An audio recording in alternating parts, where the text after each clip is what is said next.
It took a while for us to dial in the right approach for the co-op bot vocalizations. Initially, we recorded some in-house vocal performances and processed them heavily, with the resulting sounds being very robotic. However, as the animations being created for the bots were so broad and expressive, we soon realized we were going to need to try a different sonic approach.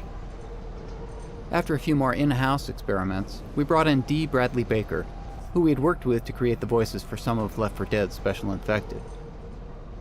We worked with Dee to come up with 2 distinct vocal and character approaches for the bots and recorded a range of responses for each. Afterward, 2 of our sound designers each took on one of the voices and came up with a unique sound processing approach to create a distinct sonic personality for each bot that still allowed the energy and expression of Dee's performances to shine through. In the following samples, you can hear what they sounded like in Dee's original performance, and the result after the sound designers got through with them.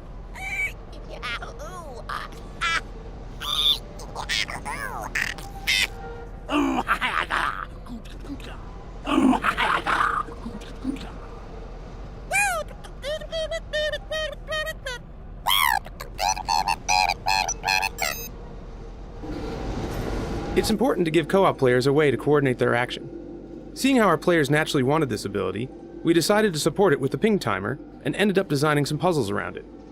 Due to lag and other issues, syncing up actions over voice chat turned out to be rather difficult. Therefore, we created the countdown timer as a way for players to keep in sync. It's completely predictable. Both players see the go at the same instant, and the clocks run in sync even if they are on different systems. This puzzle requires one of Portal's trickiest logical leaps. Early playtesters often took longer than their patience would allow and were nearly ripping out their hair by the time they'd finally solved it. But almost everyone insisted that the payoff was by far their favorite moment in all of co-op. We significantly reduced the average solution time by adding a puzzle just before this where 2 cubes repeatedly collide, but this almost completely robbed the appeal from what was once a high moment. So instead, we decided to make a few subtle adjustments and leave players with the responsibility to make the final leap. First, we added a puzzle 4 chambers earlier to teach players to fling by cutting their hard light bridge and falling into a surface directly below. We then subconsciously primed the thought of mid-air collision by having players repeatedly ricochet weighted spheres against a hard light bridge. Finally, we designed this room's layout, lighting, and decals so that players would see the entire space as a symmetrical whole and visualize the bot's fling path.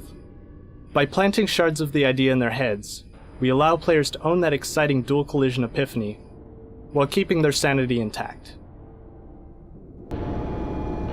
For a while, we were on the fence about whether to keep the Teen Taunt hug in the game. Some felt it wasn't suitably robotic, while others had a concern that perhaps it showed too much emotion for these characters. But once it was animated for a trade show trailer, many of our concerns were washed away by the positive reaction of the fans. It was a huge success. The levels in Portal 2 are much more complex than in the first game, and as a result we've had to beef up the player movement algorithms. The player is represented as an axis-aligned box in the world, which creates a problem for portal teleportation because portal teleportation is almost never axis-aligned. To improve how we handle this, we trace the player as the axis-aligned bounding box they would use on each side of a portal simultaneously, and merge the results into something usable.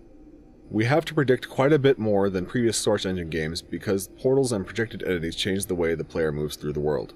Prediction itself is a mind-bending headache when dealing with portals. We're already dealing with a non-linear space, now we also have to deal with non-linear time in a non-linear space. Writing GLaDOS for co-op introduces some interesting problems.